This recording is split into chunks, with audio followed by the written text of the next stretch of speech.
Huge beef brewing in MMA right now, in grappling right now, between Brendan Schaub and Nate Diaz. My goodness, what the heck is going on here? Nate Diaz and Brendan Schaub, we know they're both kind of a little bit touchy characters here and there. In the past, we've seen this, obviously. But this is being taken to a whole new level here. Brendan Schaub and Nate Diaz are beefing back and forth on Twitter right now, taking a couple hours in between responses. It's getting a little hairy.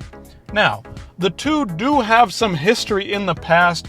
When Brendan Schaub was part of the broadcast crew for the Conor McGregor and Floyd Mayweather fight, he said a couple of things about Nate that were not great, not the best things, but they weren't too disparaging, just talking about Conor's fights with Nate coming into the Floyd Mayweather, which he had just had before the Floyd Mayweather fight.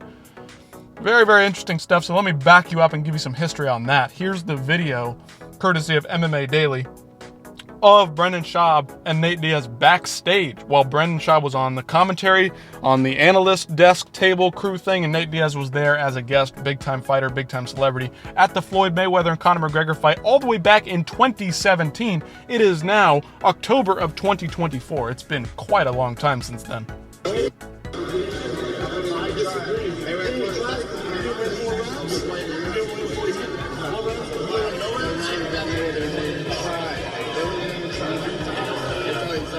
All right, so you're reading this. Mayweather didn't even try, blah, blah, blah, blah.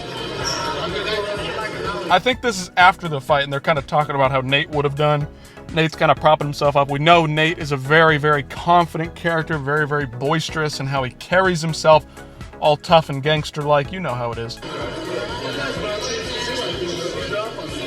It was at this moment that he knew. So that's where Brendan Schaub says to Nate Diaz, I didn't see you out there. It was Conor McGregor getting the fight. He's the celebrity here. He's the one that stepped into the ring with Floyd Mayweather, a boxer, and Conor McGregor's not a boxer. And Nate Diaz is talking about, oh, I would have done this, blah, blah, blah, blah. Fucked up. So here's where the audio gets kind of jumbled. We don't really know what they're saying at all in any capacity here. Kind of getting lost in the scuffle of just the crowd and everything. But it's not looking too nice. It's not very cordial. Just kind of a friendly kind of banter back and forth. They don't really like each other, but they're not like enemies or beefing at this point yet. Obviously, Nate Diaz says, fuck you, so it's getting a little bit more nasty.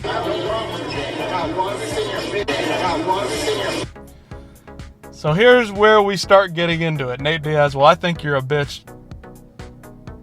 Fucking ass, people. Remember your career? Pussy. So he's calling him a pussy, calling him a bitch, right? Fuck you. Now, Nate Diaz is a lot smarter than many believe he is. I think he kind of gives off this dumb jock, kind of gangster, dummy kind of persona, kind of personality. But I think he's a lot smarter than we think he is on the down low. He tries to keep it under wraps, but I think he's a much smarter person than he lets on. Here's Brendan Schaub. Here's where this whole thing started back up again. For some reason, Nate Diaz took offense to this video. I'm quite confused here, but we'll play it for you. You know, Shane recently came out, Carwin, who was, you know, like a brother to me, and Shane's struggling, man. That's my main training partner. Bring up what Shane said. Despite having a degree in engineering from Colorado School of... So this letter from Shane are part of the lawsuit that's going down about the effects of CTE on fighters. Shane Carwin, fighter, used to compete in the UFC back in the day, trained with Brendan Schaub, as he just said. They're very, very close. Friends inside and outside of the training arena. Minds. I've been unable to maintain adequate focus to hold down my engineering job. I face serious challenging, meaning basic. Yeah. Former world champ. I face serious challenges in meeting basic everyday expenses for food, shelter. How do you not just go, I get it, dude, boom, 10, 15 mil, your troubles.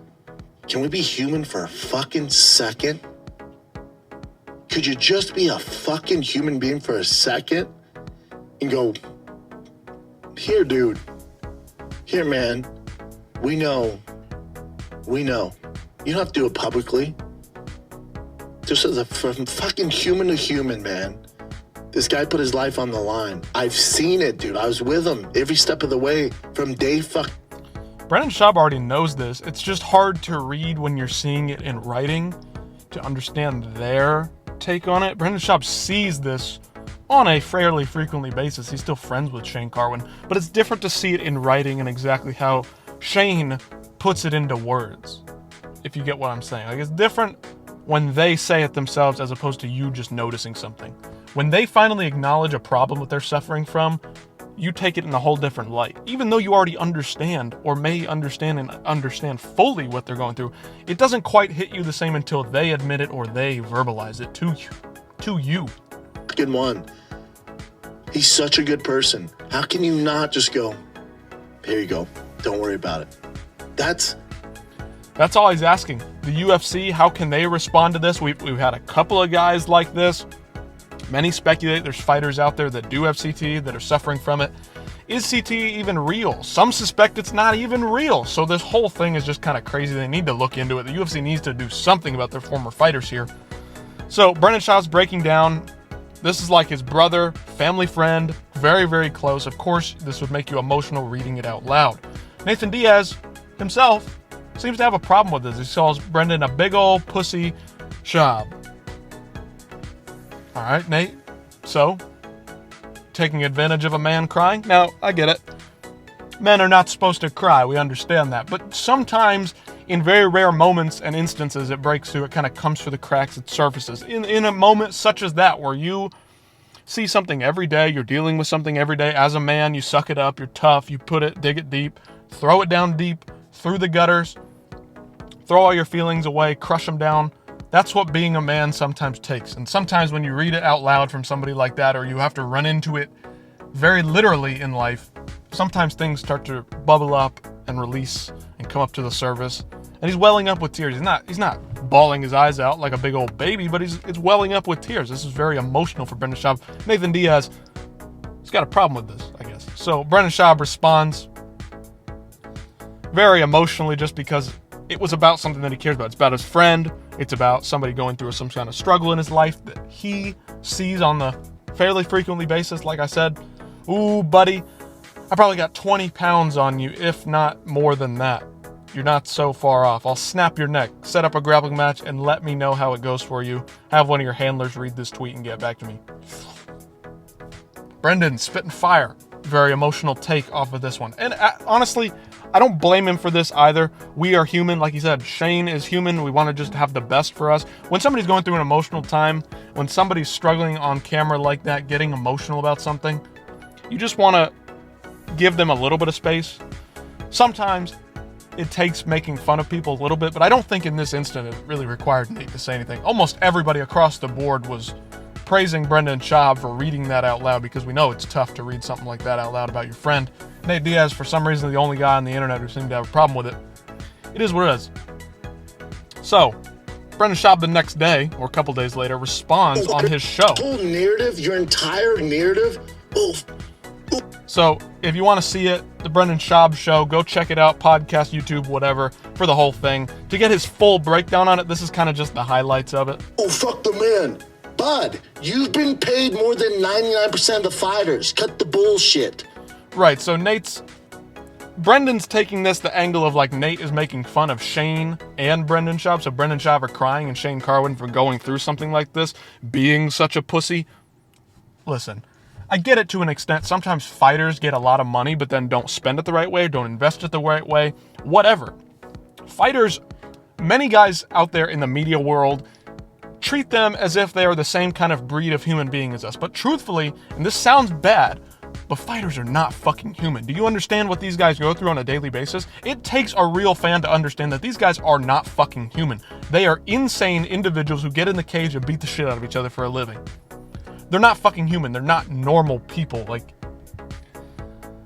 So Nate Diaz saying this, I get where he's coming from in a little bit of a sense of like, maybe he thinks that Shane was spending his money the wrong way, or maybe he thinks Shane Carwin isn't that nice of a guy, because a lot of people say, hey, that guy's a really nice guy, but he turns out to be some like former criminal, and people can make reforms and do this stuff, and I'm not saying that about Shane Carwin, but maybe Nate Diaz is really just, maybe he's that dumb, maybe he really thinks that, I don't know. You're no different than Kobe coming to this MAGA shit. It's all fake, bud. You're not fooling anybody. I've seen how the sausage is made. So now Brendan Schaub's attacking Nate Diaz for the whole fake gangster attitude, the whole get in your face, swaggery type stuff. Listen, it is a little bit fake. We see that he's got a wife and kids. Like, he can't just be like that all the time, fucking up everybody, yelling at everybody, going to the club all the time. Like, come on, Nate. We know what you're really like. You don't have to put that persona out in this instance when somebody's getting emotional talking about a friend and talking about somebody who's actually suffering with issues. That's just my take on it. You're not tough to me.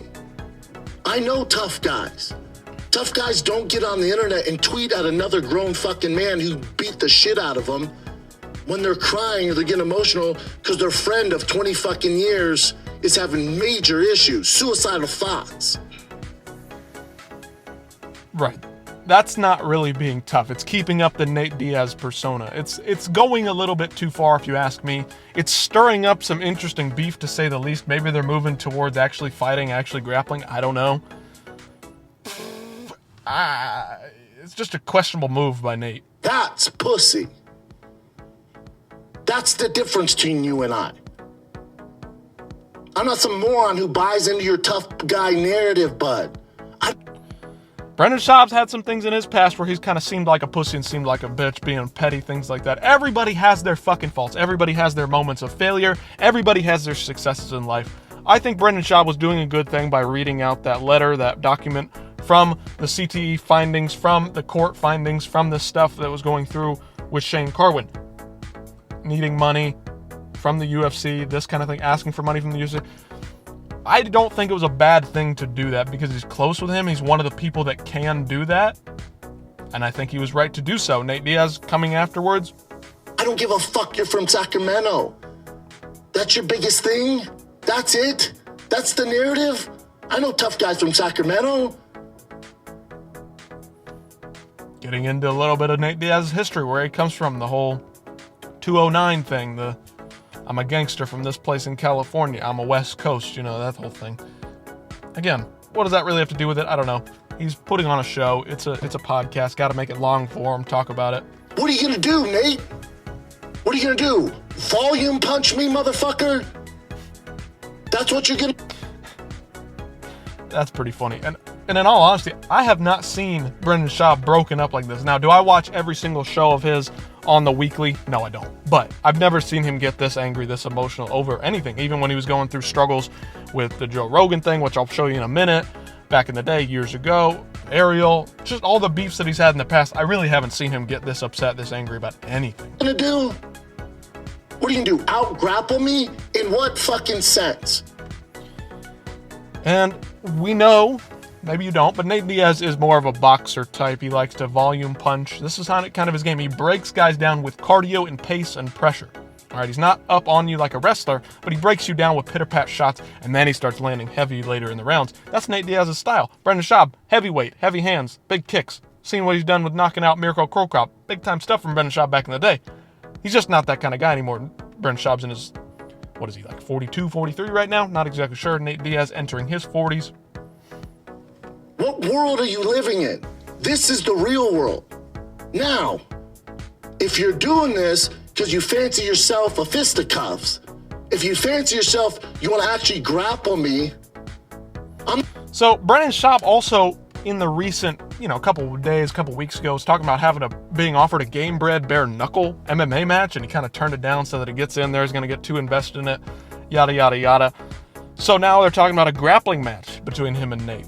That'd be interesting. We'll talk about that in just a second as well, but I don't know. This whole feud just seems to be going absolutely wild. I'm not hard to get a hold of. Pull the fuck up. Brendan Schaub wants it. I think he's being very emotional. I think he's taking this a little bit too far himself, getting too emotional, too spun up about this. Unless he really wants to fight him and he's got that big of a problem, but get it fucking done. Don't cry and complain and make money and make content off of this feud. Maybe it's real, maybe it's not. And I think it's real. I think it's genuine from Brendan Schaub's side. I think Nate's kind of just trolling, being his gangster persona self. But get it done then. If you're going to do it, get in the fucking ring, get in the fucking cage, get in the mats, whatever it is. Don't continue to make money off of this. Brendan, it's not a good look. You're going to expose yourself. You're going to be crying on camera more. You're going to be looked at as less of a man if you start crying on camera more. We understand what you're going through here. And most normal people are behind you in the terms of like, I think you're right, dude, but like, you take your lumps sometimes in this sense. Nate Diaz, fucking pussy himself, kind of just being a troll on the internet. It is what it is. Move on.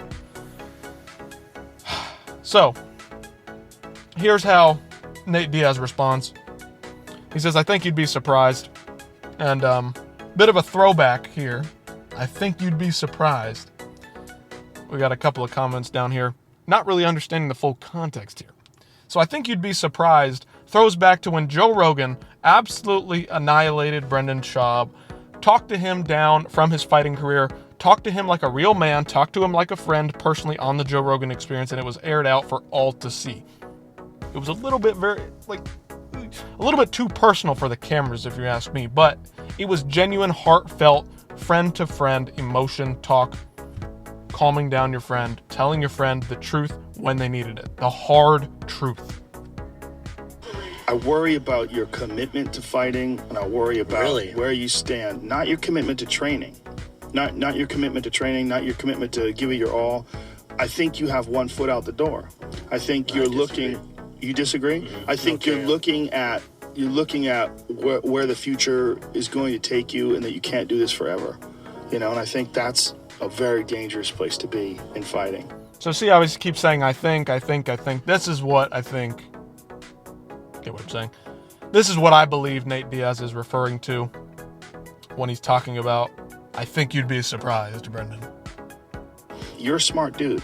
And the problem with smart dudes is smart dudes think about concussions. You think about how many you've already had, how many you got coming up. Brendan Schaub is a smart guy. We've seen what he's done with the podcast industry. He's one of the first big MMA podcasters out there to get his stuff started. He's got a lot of businesses going on. He's got a lot of different podcast stuff, studios, all this stuff that's going on in his life. He's not a dumb jock dude. Brendan Schaub's a smart guy. He got into MMA late in life.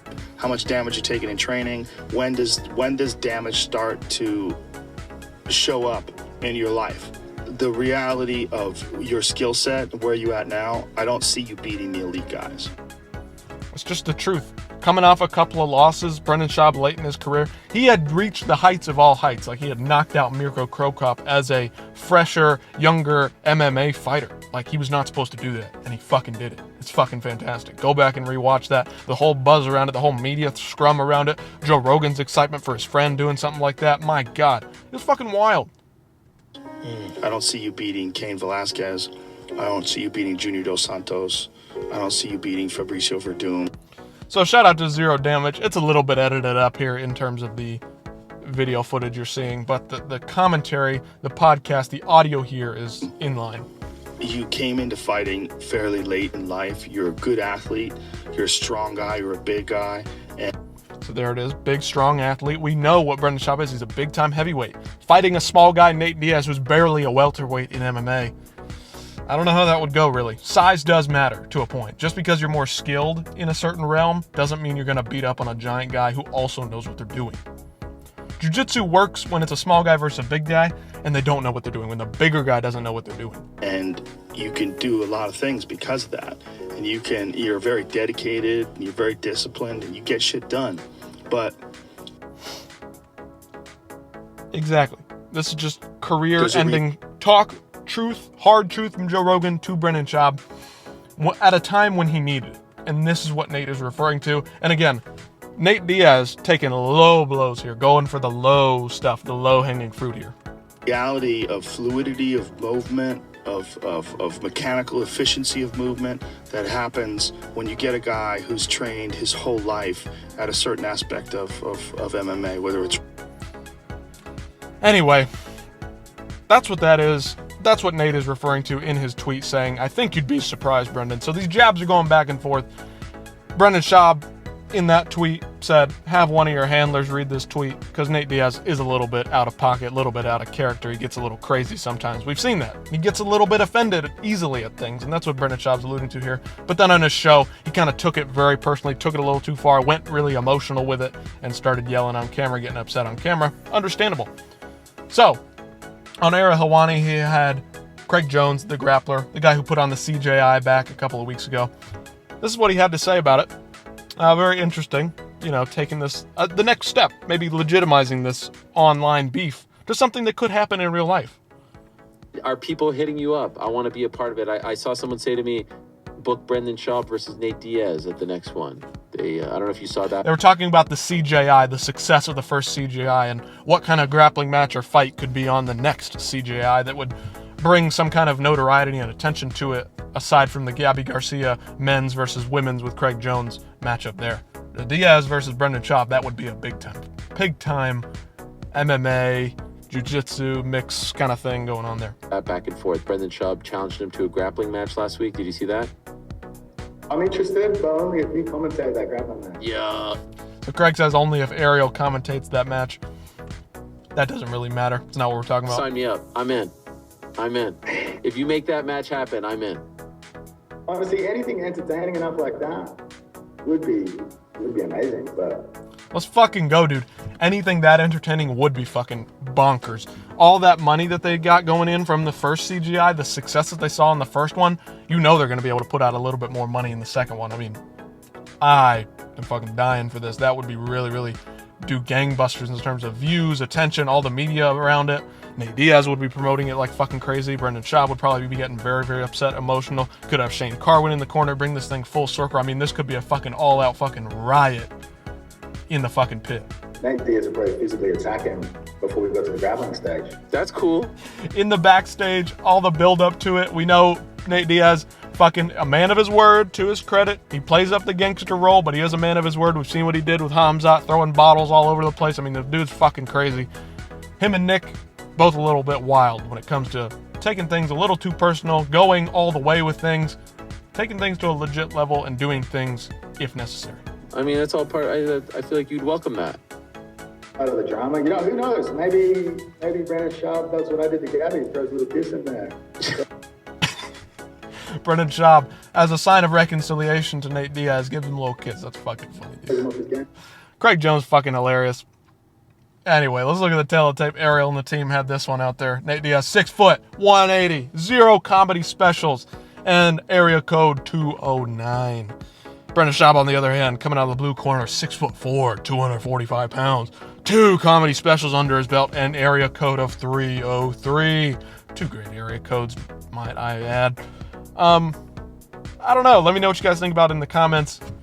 Are you on Nate Diaz's side? Are you on Brendan Schaub's side?